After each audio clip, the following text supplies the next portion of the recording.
Hi friends, എല്ലാവർക്കും let's learn civil engineering class റൂമിൻ്റെ പുതിയൊരു വീഡിയോയിലേക്ക് സ്വാഗതം. വരാനിരിക്കുന്ന ഓവർസിയർ ഗ്രേഡ് 1 എക്സാമുകൾക്ക് വേണ്ടിയിട്ടുള്ള പ്രീവിയസ് ഇയർ ക്വസ്റ്റ്യൻ പേപ്പറിൽ നിന്നുള്ള ചോദ്യങ്ങളാണ് നമ്മൾ ഈ വീഡിയോയുടെ സീരീസിലൂടെ ഡിസ്കസ് ചെയ്യുന്നത്. നമ്മൾ ഇന്ന് ഡിസ്കസ് ചെയ്യുന്നത് 2020 നടന്നിട്ടുള്ള ഹാർബർ എഞ്ചിനീയറിംഗിൻ്റെ ഓവർസിയർ ഗ്രേഡ് 1 ഡ്രാഫ്റ്റ്മാൻ ഗ്രേഡ് 1ൻ്റെ ക്വസ്റ്റ്യൻ പേപ്പറാണ്. ആ ക്വസ്റ്റ്യൻ പേപ്പറിലെ 5ാമത്തെ വീഡിയോ ആണിത്. അപ്പം മുമ്പത്തെ ക്വസ്റ്റ്യൻസ് കിട്ടേണ്ടവർക്ക് ഈ വീഡിയോയുടെ മുൻപത്തെ ഭാഗങ്ങൾ നിങ്ങൾക്ക് ഈ ചാനലിൽ ലഭിക്കുന്നതാണ്. അപ്പം നമ്മൾ ഇന്നത്തെ ക്വസ്റ്റ്യനിലോട്ട് കിടക്കുന്നതിന് മുമ്പ് എല്ലാവരും ഈ ചാനൽ സബ്സ്ക്രൈബ് ചെയ്യുക. പുതിയ വീഡിയോസിൻ്റെ നോട്ടിഫിക്കേഷൻ ലഭിക്കാൻ വേണ്ടിയിട്ട് ബെൽ ബട്ടൺ ക്ലിക്ക് ചെയ്യുക. അതേപോലെ തന്നെ പുതിയ വീഡിയോസ് ലഭിക്കാൻ വേണ്ടിയിട്ട് ചാനലിൽ ജോയിൻ ചെയ്യുക. എല്ലാ വീഡിയോസും നമ്മൾ മെമ്പേഴ്സ് ഓൺലി ആയിട്ടാണ് ചെയ്യുന്നത്. അതുകൊണ്ട് പുതിയ വീഡിയോസ് ലഭിക്കണം എന്നുള്ളവർ ചാനൽ ജോയിൻ ചെയ്യുക. ഇതിൽ പ്രീ റെക്കോർഡഡ് ആയിട്ടുള്ള വീഡിയോസ് നിങ്ങൾക്ക് കാണാവുന്നതാണ്. ഇനി നമുക്ക് ഇന്നത്തെ ഒന്നാമത്തെ ക്വസ്റ്റ്യൻ ഏതാണെന്ന് നോക്കാം. First question: In RCC retaining wall, extra bars provided to satisfy the bearing pressure are known as. ഒരു RCC retaining വാളിൽ നമ്മൾ ബെയറിംഗ് പ്രഷറിനെ എടുക്കാൻ വേണ്ടിയിട്ട് നമ്മൾ പ്രൊവൈഡ് ചെയ്യുന്ന എക്സ്ട്രാ ബാറിന് പറയുന്ന പേരെന്താണ് എന്നുള്ളതാണ് ചോദ്യം. ഇതിൻ്റെ ആൻസർ ഡബൽ ബാർ ആണ്.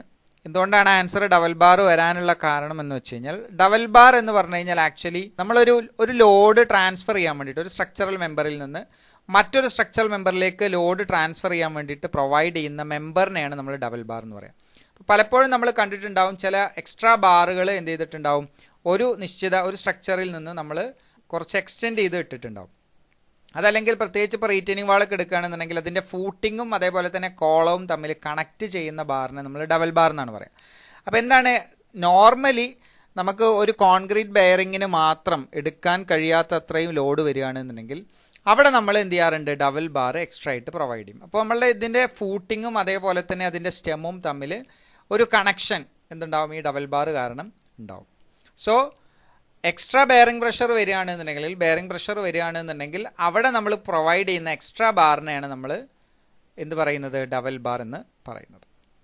ഇനി what is A torsion bar? Torsion bar നമ്മൾ സ്ലാബിലൊക്കെ പ്രൊവൈഡ് ചെയ്യാറുണ്ട്. ടോർഷൻ ബാറിൽ അല്ലേ, സാധാരണ കോർണേഴ്സിലൊക്കെ ഒരു സ്ലാബിൻ്റെ കോർണറിലൊക്കെ എന്ത് ചെയ്യും, നമ്മൾ ടോർഷൻ ബാറുകൾ പ്രൊവൈഡ് ചെയ്യും. കാരണം എന്താണ്, ഒരു ലോഡ് ആ സ്ലാബിൻ്റെ മുകളിൽ ഒരു ലോഡ് വരികയാണെന്നുണ്ടെങ്കിൽ അതിൻ്റെ എൻഡുകൾ അല്ലെങ്കിൽ എഡ്ജുകളാണ് എന്ത് ചെയ്യുന്നത്, പെട്ടെന്ന് ലിഫ്റ്റ് ആവുന്നത്. അതായത് അവിടെ ഒരു ടോർഷൻ സംഭവിക്കുന്നു. ആ ടോർഷനെ റിസ്ട്രെയിൻ ചെയ്യാൻ വേണ്ടിയിട്ട് നമ്മൾ സ്ലാബുകളുടെ എഡ്ജിൽ ടോർഷൻ ബാറുകൾ പ്രൊവൈഡ് ചെയ്യാറുണ്ട്. ഇനി what is anchor bars? Anchor ബാറിൻ്റെ കൂടെ തന്നെ മെയിൻ ബാറും പറയാം. ഇപ്പോൾ നമ്മളൊരു ബീം എടുക്കുകയാണെന്നുണ്ടെങ്കിൽ ആ ബീമിന് ടെൻഷൻ സൈഡും അതേപോലെ തന്നെ കംപ്രഷൻ സൈഡും ഉണ്ടാവും അല്ലേ. ടെൻഷൻ സൈഡ് എന്താണ്, താഴത്തെ ഭാഗമാണ്, മുകൾ ഭാഗമാണ് എന്ത്, കംപ്രഷൻ സൈഡ്. അപ്പോൾ ഇതിൻ്റെ ഈ കംപ്രഷൻ സൈഡിൽ നമ്മൾ പ്രൊവൈഡ് ചെയ്യുന്ന ബാറുകളെയാണ് നമ്മൾ ആങ്കർ ബാർ എന്ന് പറയുക. അപ്പോൾ ആങ്കർ ബാർ പ്രൊവൈഡ് ചെയ്യുന്നത് ജസ്റ്റ് ഹോൾഡ് ചെയ്യാൻ വേണ്ടിയിട്ട് മാത്രമാണെങ്കിൽ, ഇപ്പോൾ ഒരു ബീമിലൊക്കെ സ്റ്റിറപ്പിനെ ഹോൾഡ് ചെയ്ത് നിർത്തുക എന്നുള്ളതാണ് ഈ ആങ്കർ ബാറിൻ്റെ ജോലി ഉണ്ടാവുക. അപ്പോൾ ഒരു ബീം എടുക്കുകയാണെങ്കിൽ അതിൽ 2 ബാർ താഴെയും 2 ബാർ മുകളിലും കൊടുത്തിട്ടുണ്ടെങ്കിൽ അതിൻ്റെ 2 ബാർ താഴെയുള്ള ബാറിന് നമ്മൾ ടെൻഷൻ ബാർ എന്ന് പറയാം അല്ലേ. നമുക്ക് സ്റ്റീലിന് കോൺക്രീറ്റിൽ ടെൻഷൻ എടുക്കാൻ വേണ്ടിയിട്ട് പ്രൊവൈഡ് ചെയ്യുന്ന ബാറാണ് ആ ടെൻഷൻ ബാർ. അതെന്താണ്, മെയിൻ ബാറാണ്. ഇതിൻ്റെ മുകളിൽ കൊടുത്തിരിക്കുന്ന 2 ബാറുകൾ ആ സ്റ്റിറപ്പിനെ ഹോൾഡ് ചെയ്ത് നിർത്തുക എന്നുള്ളതാണ് അതിൻ്റെ ജോലി ഉണ്ടാവും. അപ്പോൾ ആ ബാറുകളെയാണ് നമ്മൾ ആങ്കർ ബാർസ് എന്ന് പറയുന്നത്. മെയിൻ ബാർ എന്ന് പറഞ്ഞു കഴിഞ്ഞാൽ അതിൻ്റെ താഴെ വരുന്ന ബാർ അല്ലേ, അതിൻ്റെ ആക്ച്വൽ ഡയമെൻഷനിൽ പ്രൊവൈഡ് ചെയ്യുന്ന ബാറുകളാണ് മെയിൻ ബാർ എന്നുള്ളത്. ഇനി അടുത്ത ക്വസ്റ്റ്യൻ നോക്കാം. The minimum elongation percentage on a standard gauge of mild steel. ഈ ക്വസ്റ്റ്യൻ ഡെലീറ്റഡ് ആണ്, അതുകൊണ്ട് ഈ ക്വസ്റ്റ്യൻ ഡിസ്കസ് ചെയ്യുന്നില്ല. അടുത്ത ക്വസ്റ്റ്യൻ നോക്കാം. A member if a truss which is under compressive force is known as. ഒരു മെമ്പർ, ഒരു ട്രസ്സിലുള്ള ഒരു മെമ്പർ, അതിൽ കംപ്രസീവ് ഫോഴ്സ് വരുന്ന ആ മെമ്പറിന് പറയുന്ന പേരെന്താണ് എന്നുള്ളതാണ് ചോദ്യം. ഇപ്പോൾ ഒരു ട്രസ്സിൽ വരുന്ന മെമ്പറാണ് ടൈ, കോളർ, അതേപോലെ തന്നെ സ്ട്രട്ട്. ഈ 3 എണ്ണമാണ് മെയിനായിട്ട് വരാറുള്ളത്. ബീം വരും. ബീം എന്താണ്, ആക്ച്വലി ഒരു ടെൻഷൻ മെമ്പറാണ് അല്ലേ, ബീം ടെൻഷൻ എടുക്കുന്ന ഒരു മെമ്പറാണ്. ഇവിടെ ചോദിച്ചിട്ടുള്ളത് കംപ്രസീവ് ഫോഴ്സ് എടുക്കുന്ന ട്രസ്സിലുള്ള മെമ്പർ ഏതാണ് എന്നുള്ളതാണ്. ഇത് സ്ട്രട്ടാണ്. സ്ട്രട്ട് എന്ന് പറഞ്ഞാൽ ഇൻക്ലൈൻഡ് മെമ്പറാണ്. സാധാരണയായിട്ട് നമ്മൾ ട്രസ്സുകളിൽ കൊടുക്കുന്ന ഇൻക്ലൈൻഡ് മെമ്പറാണ് സ്ട്രട്ട്. അപ്പോൾ അതെന്താണ്, ഒരു കംപ്രസീവ് മെമ്പറാണ്. ഇനി ടൈ ആണെന്നുണ്ടെങ്കിൽ ഒരു ബീം പോലെ തന്നെയാണ്. ടൈ ഹൊറിസോണ്ടൽ മെമ്പറാണ്. അത് എന്താണ്, ഒരു ടെൻഷൻ മെമ്പറാണ്. കോളറും ഇതേപോലെ തന്നെ ഒരു ഹൊറിസോണ്ടൽ മെമ്പറാണ്. ട്രസ്സുകളുടെയൊക്കെ മുകൾ ഭാഗത്തായിട്ട് കൊടുക്കുന്ന ഹൊറിസോണ്ടൽ മെമ്പറാണ് നമ്മൾ കോളർ എന്ന് പറയുന്നത്. അപ്പോൾ കോളറും എന്താണ്, ഒരു ടെൻഷൻ മെമ്പറാണ്. അപ്പോൾ ഈ കൊടുത്തിട്ടുള്ള ഓപ്ഷനിൽ സ്ട്രട്ട് മാത്രമേ ഉള്ളൂ എന്ത്, കംപ്രസീവ് മെമ്പർ ആയിട്ടുള്ളത്. ഇനി അടുത്ത ക്വസ്റ്റ്യൻ നോക്കാം. The distance from the centre of a bolt hole to the nearest edge is known as. ഒരു ബോൾട്ട് ഹോളിൻ്റെ സെൻറ്റർ മുതൽ അതിൻ്റെ നിയറസ്റ്റ് എഡ്ജ് വരെയുള്ള ദൂരത്തിന് പറയുന്ന പേരെന്താണ്? അതിനെയാണ് നമ്മൾ എഡ്ജ് ഡിസ്റ്റൻസ് എന്ന് പറയാം. ഇപ്പോൾ ഇവിടെ E1ഉം E2 ഒക്കെ കാണിച്ചിട്ടുണ്ട് അല്ലേ? E1 എന്ന് പറഞ്ഞാൽ നിങ്ങൾക്ക് കാണാം ഇവിടെ E1, ഇതെന്താണ് E1 ആണ്. അതേപോലെ തന്നെ E2 ഇവിടെ കാണിച്ചിട്ടുണ്ട്. അപ്പോൾ ബോൾട്ടിൻ്റെ സെൻറ്ററിൽ നിന്ന്, ഇതാണ് ബോൾട്ട് ഹോൾ, ഈ ബോൾട്ട് ഹോളിൻ്റെ സെൻറ്ററിൽ നിന്ന് ആ പ്ലേറ്റിൻ്റെ എഡ്ജ് വരെയുള്ള ദൂരത്തിനെയാണ് നമ്മൾ എന്ത് പറയുന്നത്? എഡ്ജ് ഡിസ്റ്റൻസ് എന്ന് പറയുന്നത്. എഡ്ജ് ഡിസ്റ്റൻസ് എന്ന് പറഞ്ഞാൽ ഒരു പ്ലേറ്റിൻ്റെ ഒരു പ്ലേറ്റിൽ ബോൾട്ട് ചെയ്തിട്ടുണ്ടെങ്കിൽ ആ ബോൾട്ടിൻ്റെ സെൻറ്റർ മുതൽ, ബോൾട്ട് ഹോളിൻ്റെ സെൻറ്റർ മുതൽ അതിൻ്റെ എഡ്ജ് വരെയുള്ള ദൂരത്തിനെയാണ് എഡ്ജ് ഡിസ്റ്റൻസ് എന്ന് പറയാം. ഇനി വാട്ട് ഈസ് ത്രോട്ട് ഡിസ്റ്റൻസ് അല്ലെങ്കിൽ ത്രോട്ട് തിക്നെസ് എന്നൊക്കെ നമ്മൾ പറയുന്നത് സാധാരണയായിട്ട് അത് വെൽഡിലാണ് അല്ലേ? എന്താണ് ത്രോട്ട് ഡിസ്റ്റൻസ്? ത്രോട്ട് ഡിസ്റ്റൻസ് എന്ന് പറഞ്ഞാൽ നമ്മൾ വെൽഡ് ചെയ്യുന്ന സമയത്ത് ആ വെൽഡ് ചെയ്യുന്നതിൻ്റെ റൂട്ട് മുതൽ ഡയമെട്രിക്കലി അതിൻ്റെ ഫേസിലേക്ക് എടുക്കുന്ന ഡിസ്റ്റൻസിനെയാണ് ത്രോട്ട് അല്ലെങ്കിൽ ത്രോട്ട് ഡിസ്റ്റൻസ് അല്ലെങ്കിൽ ത്രോട്ട് തിക്നെസ് എന്നൊക്കെ നമ്മൾ പറയുന്നത്. അപ്പോൾ ഈ ത്രോട്ട് തിക്നെസ്സിനെ ബേസ് ചെയ്തിട്ടാണ് വെൽഡിൻ്റെ സ്ട്രെങ്ത് നമ്മൾ പറയുന്നത് അല്ലേ? ആ ഒരു ത്രോട്ട് എന്ന് പറഞ്ഞാൽ വെൽഡ് ചെയ്ത ആ ഭാഗത്തിലുള്ള റൂട്ട്, വെൽഡിന് എന്തുണ്ടാവും? റൂട്ട് ഉണ്ടാവും, അതിനൊരു വെൽഡ് ഫേസ് ഉണ്ടാവും. റൂട്ടും അതേപോലെ തന്നെ വെൽഡ് ഫേസും തമ്മിലുള്ള ഡയഗണൽ ഡിസ്റ്റൻസ് ആണ്, ഇതിനെയാണ് നമ്മൾ എന്ത് പറയുന്നത്? ത്രോട്ട് തിക്നെസ് എന്ന് പറയുന്നത്. ഇനി what is a pitch distance? Pitch ഡിസ്റ്റൻസും ഗേജ് ഡിസ്റ്റൻസും നമ്മൾ പറയേണ്ടതാണ്. ഇവിടെ പി എന്ന് കാണിച്ചിരിക്കുന്നതാണ് പിച്ച്. ഇവിടെ ഫിഗറിൽ നിങ്ങൾക്ക് കാണാം 2 ബോൾട്ട് ഹോളുകൾ സെൻറ്റർ ടു സെൻറ്റർ, എവിടെയാണോ ലോഡിൻ്റെ ഡയറക്ഷൻ വരുന്നത് അതേ ഡയറക്ഷനിൽ വരുന്ന ഒരു റോയിൽ വരുന്ന 2 ബോൾട്ടുകൾ അല്ലെങ്കിൽ 2 ബോൾട്ട് ഹോളുകൾ. ആ 2 ബോൾട്ട് ഹോളുകൾ തമ്മിലുള്ള സെൻറ്റർ ടു സെൻറ്റർ ഡിസ്റ്റൻസിനെയാണ് നമ്മൾ പിച്ച് എന്ന് പറയാം. അപ്പോൾ പിച്ച് എന്ന് പറഞ്ഞാൽ ഡയറക്ഷൻ ഓഫ് ഫോഴ്സിൻ്റെ അല്ലെങ്കിൽ ഡയറക്ഷൻ ഓഫ് ലോഡിൻ്റെ ഡയറക്ഷനിൽ വരുന്ന ഒരു റോയിലുള്ള 2 ബോൾട്ട് ഹോളുകൾ തമ്മിലുള്ള സെൻറ്റർ ടു സെൻറ്റർ ഡിസ്റ്റൻസിനെയാണ് നമ്മൾ പിച്ച് എന്ന് പറയാം. അപ്പോൾ എന്തായിരിക്കും ഗേജ്? ഗേജ് എന്ന് പറഞ്ഞാൽ അഡ്ജസൻ്റ് ആയിട്ട് വരുന്ന റോ, ബോൾട്ട് ഹോളുകൾ അഡ്ജസൻ്റ് ആയിട്ട് വരുന്നതിൽ 2 ബോൾട്ട് ഹോളുകൾ, അഡ്ജസൻ്റ് ആയിട്ട് വരുന്ന 2 ബോൾട്ട് ഹോളുകൾ തമ്മിൽ ഡയറക്ഷൻ ഓഫ് ഫോഴ്സിന് അല്ലെങ്കിൽ ലോഡിൻ്റെ ഡയറക്ഷന് പെർപെൻഡിക്കുലർ ആയിട്ട് വരുന്ന അഡ്ജസൻ്റ് ആയി വരുന്ന 2 ബോൾട്ട് ഹോളുകൾ തമ്മിലുള്ള സെൻറ്റർ ടു സെൻറ്റർ ഡിസ്റ്റൻസിനെയാണ് നമ്മൾ ഗേജ് എന്ന് പറയുന്നത്. ഓക്കെ, ഇനി അടുത്ത ക്വസ്റ്റ്യൻ നോക്കാം. The minimum pitch of bolt shall not be less than. ഒരു ബോൾട്ടിൻ്റെ പിച്ച് മിനിമം എത്ര ആയിരിക്കണം? നമ്മൾ നേരത്തെ പറഞ്ഞു പിച്ച് എന്ന് പറഞ്ഞാൽ centre to centre distance between bolt ആണ്, in the direction of force അല്ലെങ്കിൽ in the direction of the load എന്ന് നമുക്ക് പറയാം. അപ്പോൾ ബ്യൂറോ ഓഫ് ഇന്ത്യൻ സ്റ്റാൻഡേർഡ്സ് പ്രകാരം IS കോഡ് 800/2007 ക്ലോസ് 10.22 എന്ത് ചെയ്യുന്നുണ്ട്? പിച്ചിൻ്റെ എത്രയാണ് മിനിമം പിച്ച് വേണ്ടത് എന്ന് പറയുന്നുണ്ട്. Pitch P shall not be less than 2.5D എന്നാണ്. 2.5 ഡിനേക്കാൾ പിച്ച് കുറയാൻ പാടില്ല. Where D is the nominal diameter of the bolt. ബോൾട്ടിൻ്റെ നോമിനൽ ഡയമീറ്റർ ആണ് ഡി. അത് അങ്ങനെയാണെങ്കിൽ പിച്ച് എന്ന് പറയുന്നത് മിനിമം എന്തായിരിക്കണം? 2.5D എങ്കിലും ആയിരിക്കണം. ഒരു ടെൻഷൻ മെമ്പറിൻ്റെ കേസിൽ 16T അല്ലെങ്കിൽ 200 mm ഏതാണോ ചെറുത് അതിനേക്കാൾ കൂടുതൽ എന്താവാൻ പാടില്ല? പിച്ച് ഇൻക്രീസ് ചെയ്യാൻ പാടില്ല. അപ്പോൾ പിച്ചിൻ്റെ വാല്യൂ 16T അല്ലെങ്കിൽ 200 mm അതിലേതാണോ കുറവ് അതിനേക്കാൾ എന്ത് ചെയ്യാൻ പാടില്ല? പിച്ച് കൂടാൻ പാടില്ല. എന്നാൽ in case of a compression member, ഒരു കംപ്രഷൻ മെമ്പർ ആണെങ്കിൽ 12T അല്ലെങ്കിൽ 200 mm, 12T or 200 mm whichever is less. Compression മെമ്പറിൻ്റെ കേസിൽ 12T അല്ലെങ്കിൽ 200 mm അതിലേതാണോ ചെറുത് അതിനേക്കാൾ കൂടുതൽ എന്താവാൻ പാടില്ല? പിച്ച് വരാൻ പാടില്ല. അവർ T is the thickness of the thinnest member. നമ്മൾ ബോൾട്ട് ചെയ്യുന്ന 2 മെമ്പറുകൾ ഉണ്ടല്ലോ, അതിൽ ഏറ്റവും തിന്നറായിട്ടുള്ള മെമ്പർ ഏതാണോ അതിൻ്റെ തിക്നെസ് ആണ് T എന്നുള്ളത്.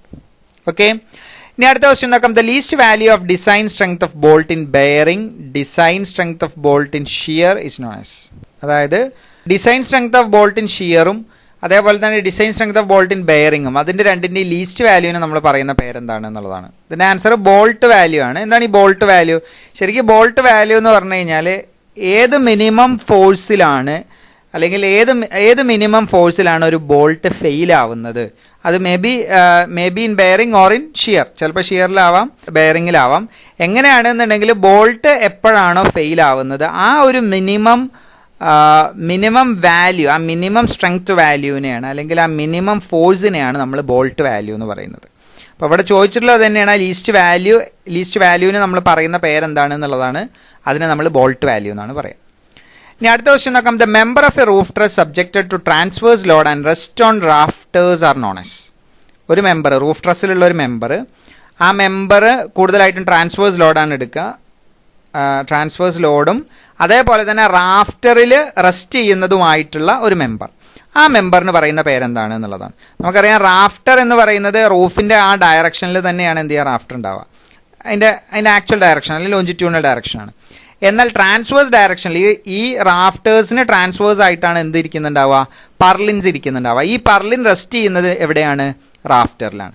അപ്പോൾ ഇതിൻ്റെ ആൻസർ എന്ന് പറയുന്നത് റൂഫ് ട്രസ്സിൽ ട്രാൻസ്വേഴ്സ് ലോഡ് എടുക്കുകയും അതേപോലെ തന്നെ റാഫ്റ്ററിൽ റെസ്റ്റ് ചെയ്യുകയും ചെയ്യുന്ന റൂഫ് ട്രസ്സിൻ്റെ മെമ്പർ എന്ന് പറയുന്നത് പർലിനാണ്.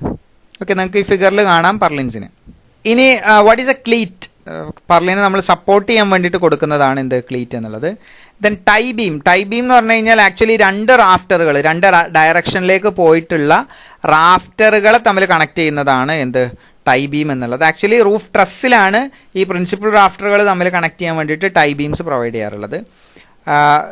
യൂഷ്വലി പ്രിൻസിപ്പൽ റാഫ്റ്ററുകൾ കണക്ട് ചെയ്തുകൊണ്ടാണ് ടൈ ബീമുകൾ പ്രൊവൈഡ് ചെയ്തിട്ടുണ്ടാവുക. ഓക്കെ, ഞാൻ ബാക്കിയുള്ള റാഫ്റ്ററുകളെ കണക്ട് ചെയ്തുകൊണ്ടും വേണമെങ്കിൽ നമുക്ക് ടൈസ് പ്രൊവൈഡ് ചെയ്യാം. ഇനി അടുത്ത ക്വസ്റ്റ്യൻ നോക്കാം. To minimise the wind force on the roof the slope of roof in degree should not exceed. അതായത് റൂഫിൽ വിൻഡ് ഫോഴ്സിനെ മിനിമൈസ് ചെയ്യാൻ വേണ്ടിയിട്ട്, കുറയ്ക്കാൻ വേണ്ടിയിട്ട്